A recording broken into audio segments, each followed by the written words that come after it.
Right, welcome back. We are going to continue our conversation with DEC. Thank you. For the record again? No. Oh, no, okay. Back in the same. So moving on from stormwater impact fees, there's two other sections of the draft language that we just wanted to speak to, which was notice types for water quality restoration formula grants and timeline for developing accounting methodology. So the first one, turn your attention to pages 10 and 12, which is adjusting notice types relevant to the water quality restoration formula grant program. And you'll see some of it was striking out type 3 notice, some of it was striking out type 4 notice, and all of it is installing identical language about notice in a comment period of not less than 30 days. And we have the same staff really working on building these different components of policy and guidance for this holistic grant program. So really one of the main goals is just alignment of the timeframes to 30 days and alignment of the public engagement strategies across all of these different components of standing up the program, whether that be the cost rate methodology that talks about what the average costs are by sector and project type, to guidance for the clean water service providers, to accounting methodologies for project and practice types. Another piece of it is that type 3 and type 4 notice speak to the use of the environmental notice bulletin platform. And that platform is really well designed and suited for noticing site-specific permits to landowners and local communities and affected communities. This type of notice has not been the best fit for us proliferating updated draft guidance, cost rate methodology for a non-regulatory funding program. It doesn't quite reach the stakeholders that we engage with often. And so it just hasn't been the best fit, honestly. We do have really robust public engagement on these products. We have regular stakeholder meetings, monthly clean water service provider meetings, quarterly or twice a year with the other funding program administrators. Quarterly meetings with, we have parallel grant programs that operate in parallel with the clean water service providers and entities that deliver funding for us on behalf of the state. And so we meet with them quarterly as well as the clean water service providers if any of these products impact them as well. We have 2 different listservs. We have lots of websites. So we do engage quite regularly with these folks, and the intention is to maintain that and basically just seeking administrative simplicity and alignment with sort of our target audience expectations for who we communicate with and how in this practice. So I don't know if there's any questions there, but just wanted to share what the goal was in the language. Folks have questions? Okay, and then the other piece is on page 11. This has to do with phosphorus, pollutant accounting methodologies. And the draft language is trying to change it from establishing a pollutant reduction value or design life within 60 days to publishing a timeline, not to exceed 1 year within 60 days. To be frank, 60 days is not enough time to establish the scientifically sound methodology. And we just really wanted to align it better, setting expectations for the public about what is realistic to do scientific research, literature reviews, peer reviews. A lot of these have taken more in the range of 2 to 3 years to establish. But maybe more critically to point out is that the department does keep a running list of project and practice types and the status of the accounting methodologies of them. And we prioritize which ones need to be moving forward. And that priority changes over time. But there's 2 factors into how we prioritize those that really weigh heavily. And one is, what is the opportunity for that project or practice on the landscape? How many people are trained to do that? How many places can we implement that on the landscape? And then what is it likely to reduce in terms of pollution? And so obviously the things that have a lot of opportunity and a lot of potential pollution reduction are higher on our list to making sure that we've got a good methodology to count how much phosphorus we've reduced from that practice. And the challenge right now with this language is that we can receive a request from a partner for maybe a niche case or a practice that's not that common on the landscape. And it's diverting it could divert a lot of staff capacity in 60 days to try and create something there that may not be meaningful for the network in terms of us trying to have a robust accounting framework and ability. And I can share with you here a snapshot. This is within the Clean Water Initiative Performance Report. Deputy Commissioner Cameron suggested bringing in Claire Madden. She's the supervisor for the tracking and accounting team, can speak to the whole performance report and our progress in phosphorus reduction. The new one's now live and linked here, but this is a very end of the report, page 144, 145, and it is the table of our different projects and practices. And you can see the first column is sort of the sector, what sector it's really addressing in the TNDL. And then we have a range of projects and practices that we invest in. And then the two middle columns speak about where are we at with our ability to count the phosphorus being reduced from that. And then the far right column is, sorry, so let me show, yeah. The far right column is speaking to our progress to date. So just because we don't have accounting for it doesn't mean we're not investing in those projects and practices. They have standards. A lot of them are eligible across different funding programs. So as an example, we have river corridor easements and wetland restoration easements. We've conserved thousands of acres of these easements and we can count that, but the methodology for being able to say what is the phosphorus reduced is still under development as the formula for it, and then applying it to the data that we have. I think those are the two columns, but Claire Madden can speak more to the difference there. But really just want to show you that this is how we make public what's under development and why we're prioritizing what we can. So once we do have the methodology, for example, with the easements, we already have stuff that we've invested in and implemented on the ground that now we can account for and track and report back as well. So I hope that's helpful at explaining why we're looking for that ability to maintain our capacity and focus on the priority practice types. I'm curious, how many new project types have you been asked to evaluate? So far, and I'm a little bit removed from it at this point, but I think the main one that we've been asked to evaluate has been in gullies, in the gully space. And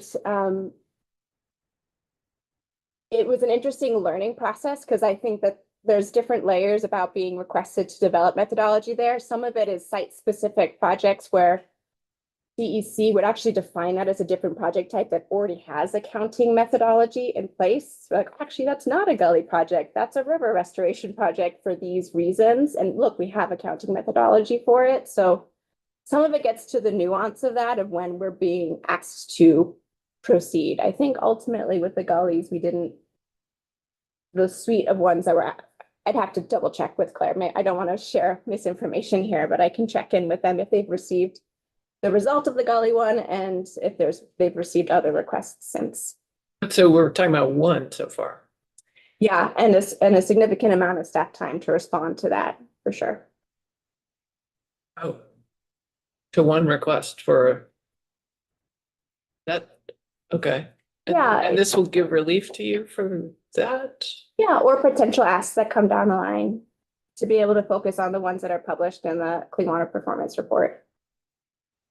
And about how many will we find in the Clean Water Report? Project types? Yeah. Ooh, that's a good question. Like dozens, 100, I mean, you know. Probably somewhere between those two. Another couple more pages of this. I think this particular table is a couple pages long, but I can go back and count for you. We do have quite a bit. I just thought you might know. Other questions on this? Yeah, Representative Miller. Yeah, just a quick clarification for me. The changes, previous slide, we're talking about have the word "or" in between each of the different pieces of data you're looking for. I was wondering, shouldn't we be asking for all of them? A timeline or timeline or pollution reduction value or design life. It seemed like all three of those things ought to be important for prioritization. Yeah. Wouldn't we want ands in there rather than or? Just struck me as I was reading it. Yeah, I believe that the second section is related to the type notice, if I'm correct. I'd have to go back and pull it up. The lines 18 to 19 where the or is referenced, I'd have to double check that. And so would defer to you all the appropriateness of or. I like the idea of collecting data Versus for prioritization. yeah. Certainly. That's a good catch. Representative Austin. Yep, in the not established yet category. Are any of those prioritized? I'm just wondering about the sewer overflow abatement. And I live on Malice Bay and I'm just like near Burlington and I don't know. I'm just wondering if that's a higher priority, if these are in order of priority or are they equal in terms of attention? This particular table in this report, I don't think is in order of priority. It's sort of by sector and the status methodology. And again, that doesn't impact the investment in those projects. So those might still be moving forward, but our ability to account for it is what this is reflecting. Yeah. And again, Claire Madden would be happy to speak to sort of how we are, what our priorities are in terms of advancing methodology right now. Thank you. Yeah. Okay, great. So now I will pass it over to Chris Rotler to give an update on the formula grants.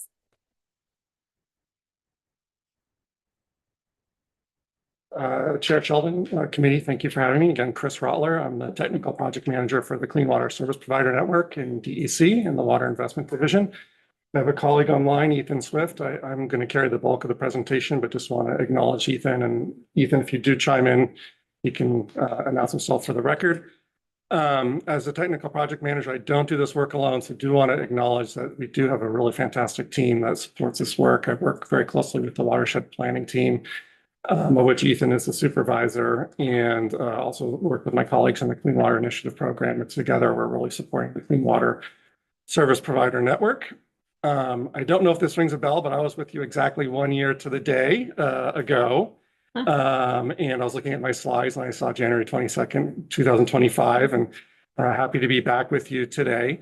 You just have a few slides, 5, and I want to give you just a little refresher on what Clean Water Service Providers are and some updates, high-level updates on their pace of progress, and happy to answer any questions as we go along. Oops, went one slide too far. So what is a clean water service provider? These are entities that were created under Act 76 of 2019, and they were developed with the idea of addressing non-regulatory phosphorus pollution reductions in the Lake Champlain Basin and Lake Memphremagog Basin. So we're, again, having a conversation under the umbrella of our phosphorus reduction goals. And while we've been hearing quite a bit about regulatory progress, Clean Water Service Providers are very much focused on non-regulatory progress. So they're trying to find, with the grant money they've been given, projects in their basin that will help address phosphorus pollution. The program was modeled after the designated agency program. And so these Clean Water Service Providers have some longevity. We do monitor them periodically. They have 5-year terms, and we are looking to see if they're making progress. The most important metric is the phosphorus target. So this is a very new mechanism, and it really drives efficiency in the system. When we give a Clean Water Service Provider a grant every year, when there's new funding, we give them an amendment, add the new money to their pot of money that they're administering. That money comes with a phosphorus reduction target. And so they have to use that money efficiently to go find projects on a voluntary basis out in the landscape. Each QISP is assigned to a basin, and I'll show you that in the next slide. And QISP have to make adequate annual progress in order to stay in good graces in the system. So you can see a map of the state. And again, we're talking about the Lake Champlain Basin and Lake Memphremagog Lake basins.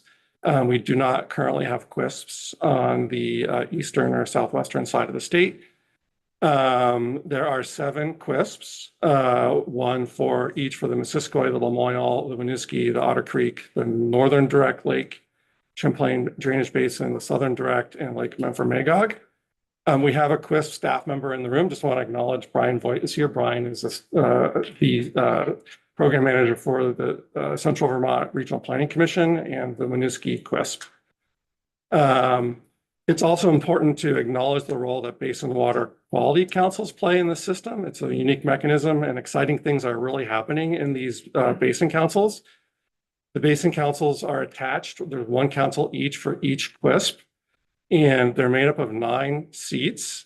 2 regional planning commission seats, 2 watershed organization seats, 2 conservation district seats, 2 municipal seats, and 1 land conservation organization seat.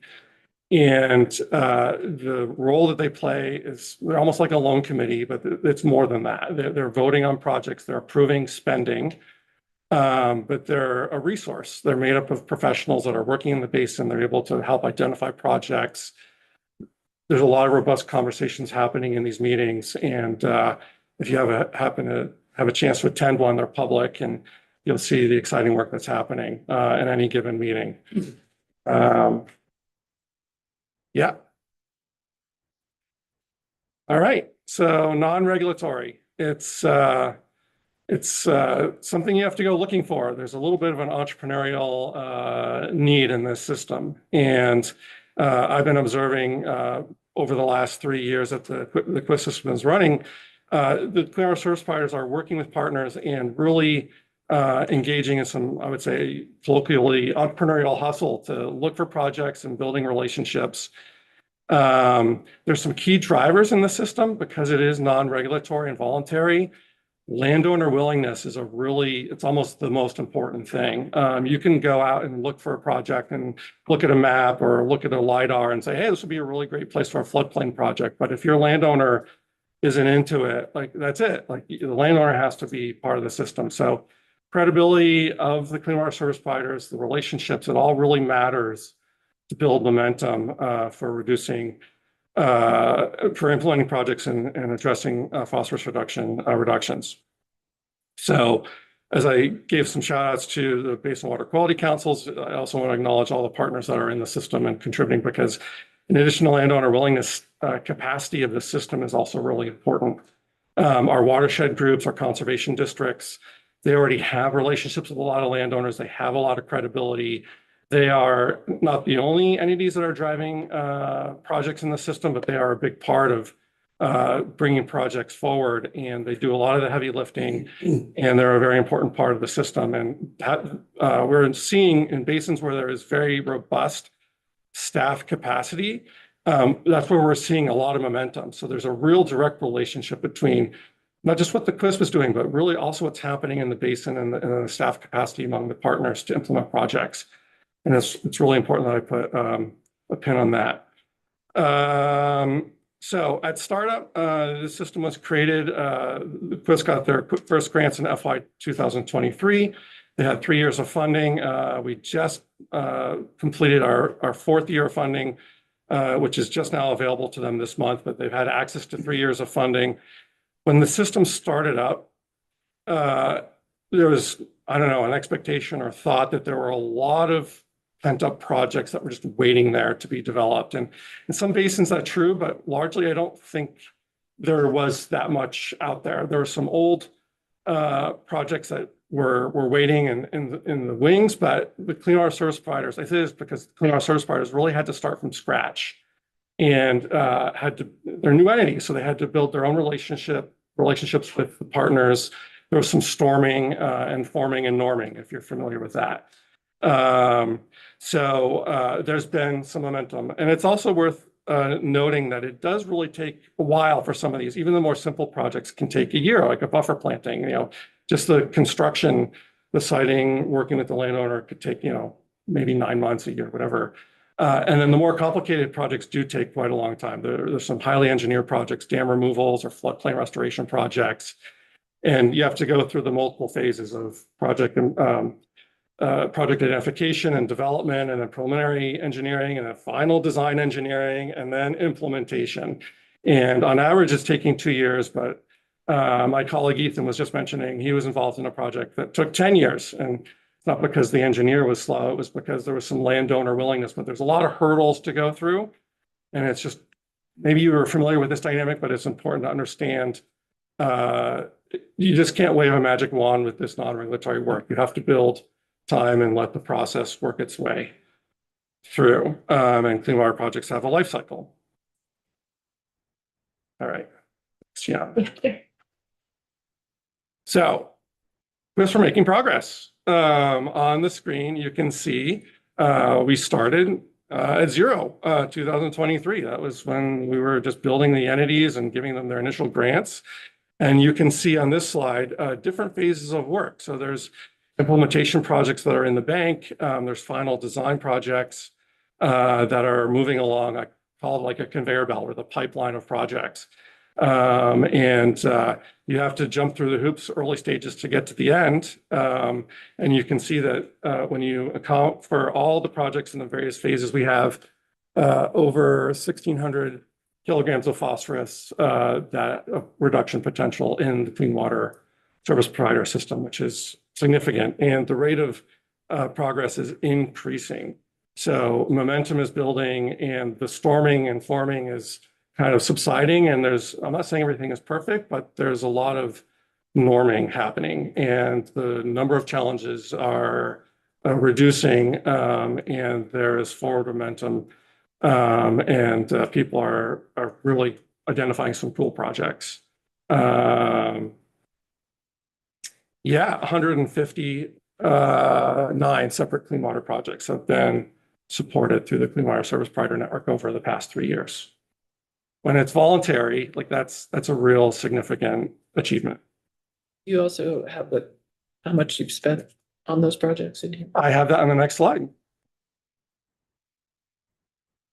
I was pretty sure you wanted to know that. So when you look at the amount of project funding that's been available to the QISPs over the first 3 years of funding, it totals around $19.5 million. When you add in the fourth year, which is just now come online, it's about 25 million. QISPs have allocated or committed through their BWIC votes 7.2 million to projects. And when you look at the phasing of the projects and projects in the system, there's another 13.1 million in identified needs. So there could be a project in design. We know, hey, it's going to be a $2 million floodplain project. I've already allocated 50 grand for engineering. So the future need for these projects that are rolling through the conveyor belt of the system is 13.1, totaling over $20 million in identified need for the system. So that's more than the 19 million then was allocated in the first 3 years of funding. So we're exceeding the need that's been given to the clean water service providers and identified projects as of this moment. And with the year 4 funding, the conveyor belt will keep rolling. And that availability of funding is really key. A clean water service provider won't really, if you think about how it works, they're not really going to be able to go out shopping for a project unless they know that money is there. So it's like anything that you do. You need to go to the bank first and see what your line of credit is before you can do your home repair, right? If I can't get 30,000, I can't do a $30,000 project. There are many projects, and my colleague Brian here behind me could speak to this. There are many projects that are in the hopper. Someone comes for, say, final design engineering for 50,000, but we know the project's a $2 million project. If that $2 million is not there, the clean water service provider is really going to be unable to commit that 50 because they can't follow the project all the way through. So having because it takes 2 years to develop a project, the system almost really needs 2 years of funding to make projects move forward. So that's my top line for you on the numbers. And another really important number I want to highlight is the cost efficiency metric for these projects. The average phosphorus reduction efficiency at the implementation phase for clean water service provider implemented projects across the system is $8,000 a kilogram, which I don't know, you can talk to any other program what they're getting, like I'll put that up against anyone for these implementers. And that's really driven by the targets. The targets that these implementers are having is requiring them and their Basin Water Quality Councils to look for what's efficient, look at what's a good project. And before that wasn't required. So some projects might not be funded, but they're not efficient. So that's what's happening. And the good projects are getting funded. You were talking about this in your presentation about efficiency. And this is a really good investment of state dollars at the $8,000 a kilogram. We have developed some other tools, the Clean Water Action Plan. We've received a lot of feedback from our partners, and with our limited staff capacity in DEC, we've this plan is really our way of triaging, identifying all the things that need to happen for improving the system and triaging that with our time, and we've made some progress on that. And there's some really exciting projects. Don't want to tip my hand too much, but there's an exciting floodplain project here with the Central Vermont RBC in Waterbury.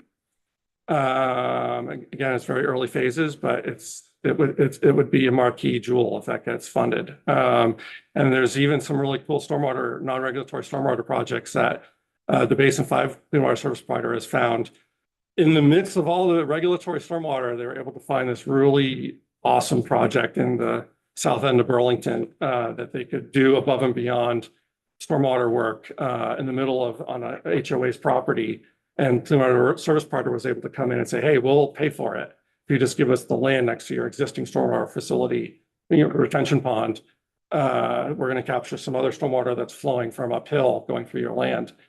And I for the technical experts to give you the full presentation, but it's I don't know, I'm excited for the work that's happening. So good things are happening. And yeah, that's my high level. You're done. Yeah, that's it. I wanted to hit the highlights, and I know it's short, and because there's other things that you're hearing from today, but wanted to extend an offer. If you wanted more time on this, and would be happy to come back, and I would love to bring a clean water service provider or two along for the ride. Kind of breeze through the slide, but the clean water service providers are VHCB for the Medford Magog, and then we have a lot of regional planning corporations for the other basins. And then in the South Lake, it's a partnership between Poultney Meadowy Natural Resource Conservation District and the Rutland Regional Planning Commission for the South Lake. Thank you. Representative Tagliavia. You said, with respect to the one in Winooski, you just give us the land. Is that an easement or is it actual deed to the land to be able to do what you're doing?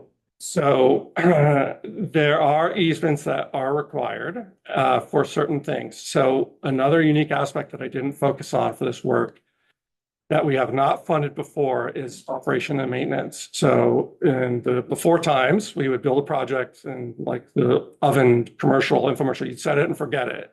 We wouldn't pay attention to it. Right. And now we've built in this requirement for the clean water service providers to come back and steward those projects to make sure they're still achieving the phosphorus that they were built to achieve. So we do require an operations and maintenance easement. We also have an easement for access or for, just for accessing the property if the project is very large. So it's a risk reward sort of balance. And we said, okay, if you're going to spend over $200,000 on a project, we want to make sure there's some longevity and that the project stays in the system. So we want to have an easement for that project. So if it's an expensive project, there will be an easement for the design life, which is typically 15 years. It could vary on the project type, but yes. Maintenance, what kind of maintenance is done? It depends on the practice, right? So if it's a rain garden versus a stormwater basin, stormwater basins have to be cleaned out. If it's buffer planting, not a lot. I mean, you just need to make sure that the plants are growing. And so if they died or if they're affected by a flood, then you might have to replant or whatever. So it depends on, there's a wide range of costs and practices depending on what the project is that you're implementing. A dam removal might not have a lot of operation maintenance unless you're doing some floodplain work on the side, and then there would be O&M on the floodplain itself. And sorry if I missed this, but how are you dividing the money up among the clean water service providers? Like you said, if the Winooski one happens, it might be worth pooling some funds, or how would that higher level decision get made on allocation of resources? Yeah, that happens every year when there's an appropriation, and it's based on the phosphorus target underneath the TMDL. And the math is a little bit, I rely on my colleagues to do that math, but it is formulaic in nature. And so some basins get more than others. Just every year though, they get, Yes, and it's based on the available money. So in general, we've been funding the clean water service providers around $7 million for the system per year. They're allowed some money for admin, 15%. And we've tried to fund the smaller basins with a smaller target at a level that can sustain at least one FTE.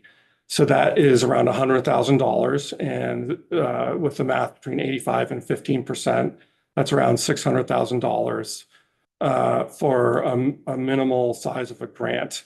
And then the larger grants, the Missisquoi is the larger basin. I think the Winooski is the second largest in terms of size of grant. And we can get you the numbers if you want. But just for ballpark, the Missisquoi is getting somewhere around 1.8 to 2 million, depending on, $2 million a year. So there's quite a bit of money flowing into the Missisquoi. And this slide hopefully gives you a very rough cut at that, although Chris was speaking to sort of the tweaking that we do for baseline funding. A lot of that's articulated in statute for us, that we start with sort of this first row of what phosphorus can we get out of the regulatory side of the world and what's how left. do we find that slide? Is it in our slide deck? It's not shared, but I'm happy to follow. This is a backup slide in case you asked. But happy to share it. You don't want a backup slide. How much time you got now? If this is helpful for you, or like Chris suggested, a longer term deeper dive, we were happy to come back and give you more explanation about this, but this is part of what's also being proposed to edit is the noticing of what we call the cost rate methodology. So we have this first approach of how much phosphorus by the ag sector, by the river sector, by the forest sector should be assigned to each clean water service provider based on what we can't achieve from the regulations in that sector. And then we say, what is the average cost by sector to reduce phosphorus? And that's a whole cost rate methodology that we publish and have noticing requirements around. And we assign it dollar per phosphorus for forest area, for ag, whatnot. And then we look at how much budget is available based on what the Clean Water Board has recommended and the legislature has allocated. And so oftentimes the full target and the full cost is much greater. We get an annual allocation. So we scale those down proportionately. And then we tweak it for things like baseline funding for keeping a person there, personnel. Do others have questions on this topic? Calculator, come out, Representative North. I'm actually not gonna ask the calculator question, but I would like to get with you offline to talk about how those numbers pencil out, so I don't want to disturb you about that. I would be very interested, but in terms of penciling out the numbers, I'm wondering if your slide back number 13, I think it is, where it seems like we don't yet have accounting methods for quite a few of the project types, and I'm wondering if your numbers would actually be higher, or how much higher do you think they would be if we had accounting types for all those red blocks? We had accounting methods. In terms of what's been reduced. Yeah. Well, if then the chart 18 would be even higher because you'd have actual numbers.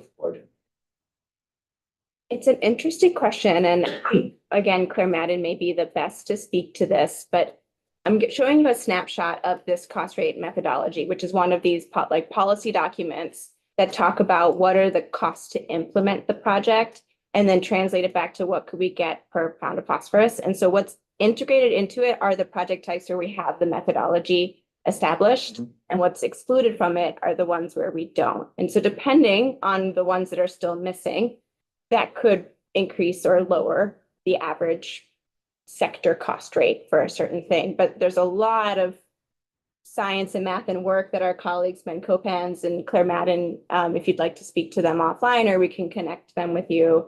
But this is sort of a snapshot to show, for example, for developed lands, what we use to get a sector, a weighted average is we use the stormwater treatment practices, road erosion control practices, riparian buffer restoration on developed lands and the cost of those, and then what proportion of those practice types really happen on developed lands, and then that kind of factors into $1. So it's a long document, and it's available on this link. And again, we could follow up with a more detailed dive if you're interested in the math. Questions? Thank you. Thank you.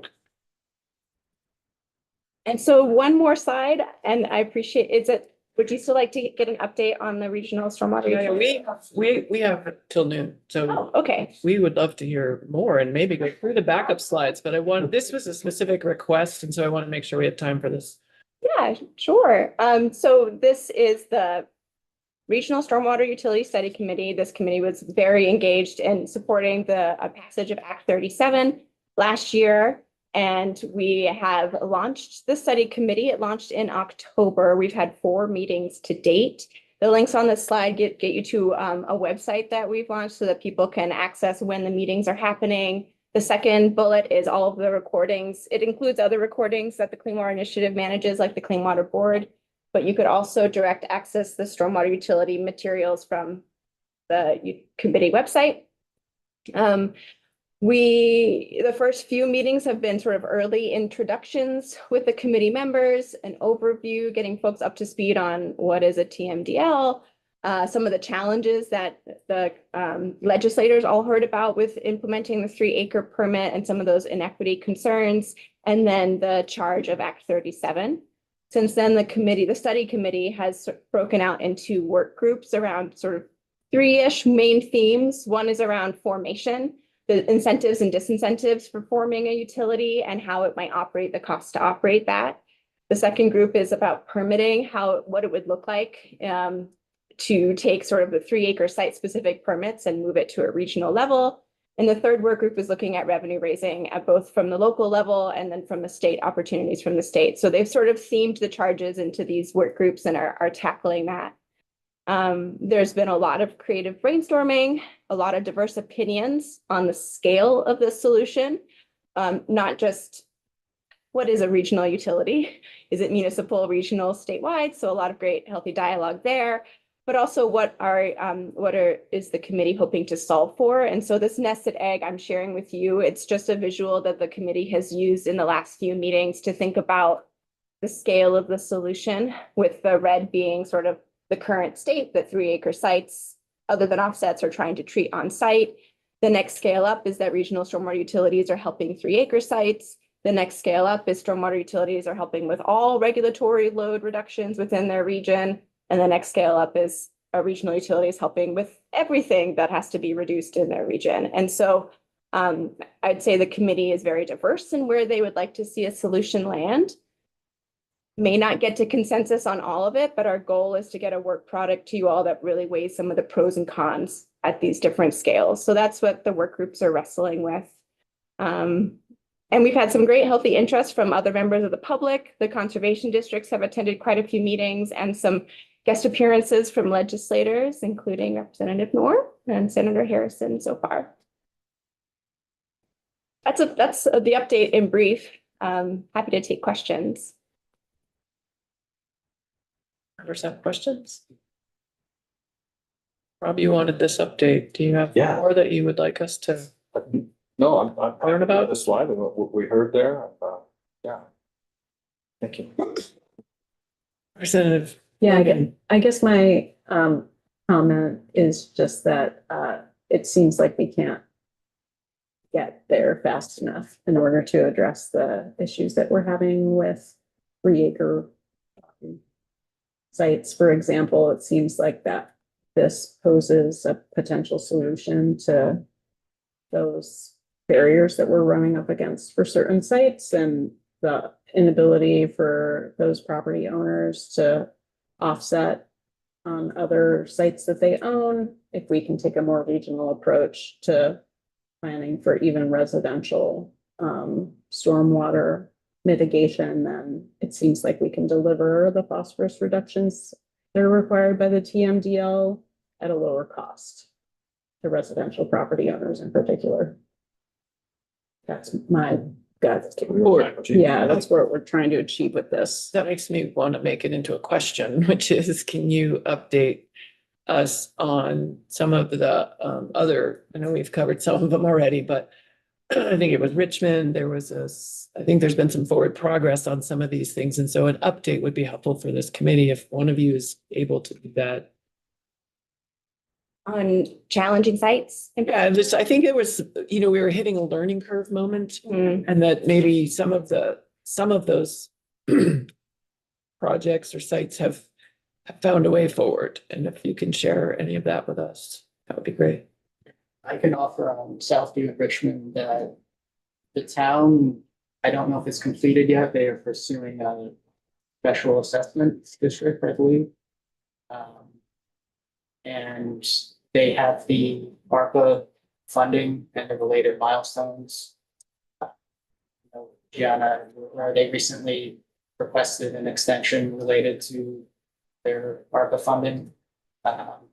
So they're moving ahead, I think, with the idea that the town would probably stay as the only permittee, but the residents would be a part of that special assessment district that they would form. And they possibly have access to other dollars through ARPA, or they have access to other dollars. They do have the ARPA PO and permit obtainment and assistance funding. They've secured that. If we do these stormwater utilities, do you all envision that they would be permanent? Or, I mean, we are right now retrofitting and dealing with pre-existing conditions that weren't designed with stormwater issues in mind. But if there's future forward, thinking of nonprofits who have as part of their mission the end of their organization because something they're working on has been addressed. And I'm wondering if you see that as the future of a stormwater utility where, new development needs to address these things, but it happens in design. Is there an end in sight if we stand up stormwater utilities?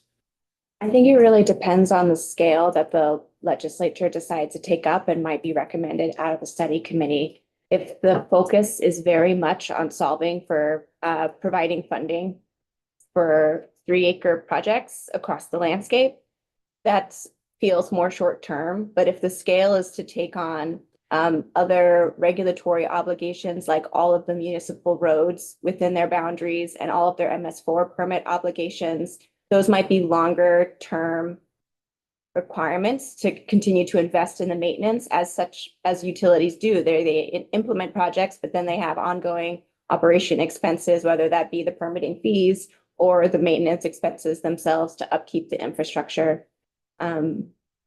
I mean, even with 3-acre, I suppose there's the infrastructure to upkeep over time and the ability and technical assistance that could be aggregated at a professional level utility versus an individual homeowner or site. So big answer, probably longer term is a guess, but remains to be seen, I suppose, what the committee recommends. And are you familiar with these utilities happening in other states and the scale they've operated at? I just read this weekend that there are 2,000 stormwater utilities across the country. There's a great recurring piece of research coming out of Kentucky. Happy to share it with you. It's part of the resources that we share with the study committee about the size and scale of stormwater utilities. Ranges hugely across the country, some of them municipal, some of them sort of multi-municipal. Vermont has its own history of exploring stormwater utilities, including state level, and we have, 7 municipal level ones. So we are aware of a lot of them. Actually, our next study committee meeting in February is inviting a regional utility to come speak to the committee members. They've been around since 2007. I think they're in Colorado. I think so. Yeah. And so they're going to speak to some of the challenges of formation at a regional level and what their recommendations might be as well. Does that answer? Yeah. Representative North. Yeah, when and where are the meetings? Yeah, I was just about to ask that. I was thinking, I'm on the webpage and let's see. Yeah, I think there's the two, I don't know if it's on the landing page, but there's 2 sub buttons. One is all the materials and one is meetings. And it might be on the landing page or it might be in the meetings one that has all the dates of the upcoming meetings. We also, if folks sign up for our listserv, which is linked on that website, we do announcements as meetings are coming up so you can access. And when a meeting is coming up, we'll post you can come in person. We host them in person at National Life, or there's a hybrid option for anyone to join. February 12th from 2 to 4 p.m. Representative Logan. Yeah, looking at the list of the members, and I know that this study idea kind of came together very quickly, as a need to resolve some unresolvable conflict at the time. I'm noticing now, it seems like Department of Transportation should be at this table, and maybe the conservation districts, or there seem like some missing voices there in the group. I'm sure they might attend the meetings or something because they're paying attention, but it seems, would it be helpful for them to be formally included in this process? It's interesting that you mentioned the two of them, because we certainly have had conversations with the Agency of Transportation. You folks are most likely aware they have their own TS4 permit, and they also pay into local stormwater utilities where they exist. So we've already conversed with them and brought them up to speed on the existence of the study committee, invited them to engage with us, and that we're hoping to capture in the recommendations coming out of it, anything that might create some duplicity in revenue raising or sort of double billing there.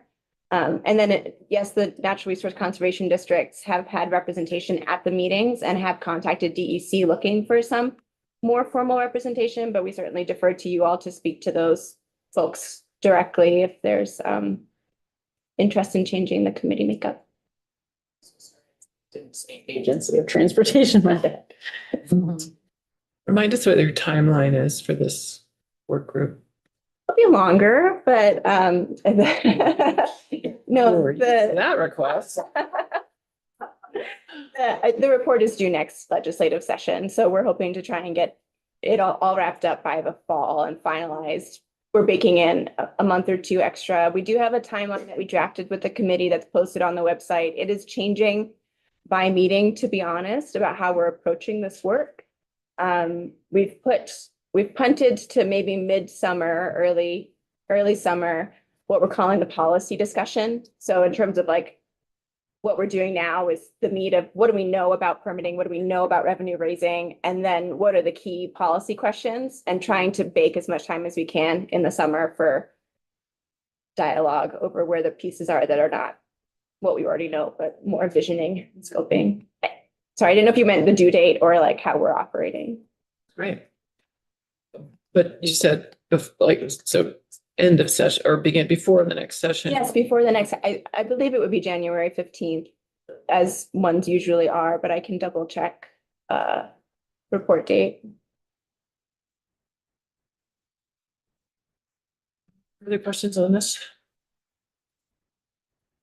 Further questions on anything that we've covered with the folks this morning? I am curious about your backup slides. Yeah.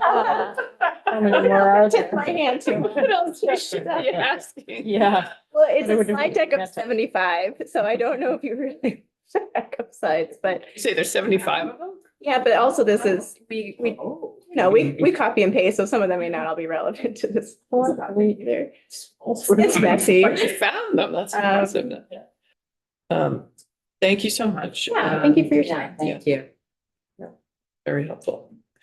Thank you. Thank you. Do members have thoughts about what we've heard? We're making our way through the miscellaneous bill section by section, but not in order of appearance. Couple more sections this afternoon, and then walk through and mark up with Michael O'Grady next week. Where we are. So let me know if you think of anything else along the way that you want to hear about. And then I think we've identified, I did talk with Chair Durfee about CAFO changes, and they will look at those.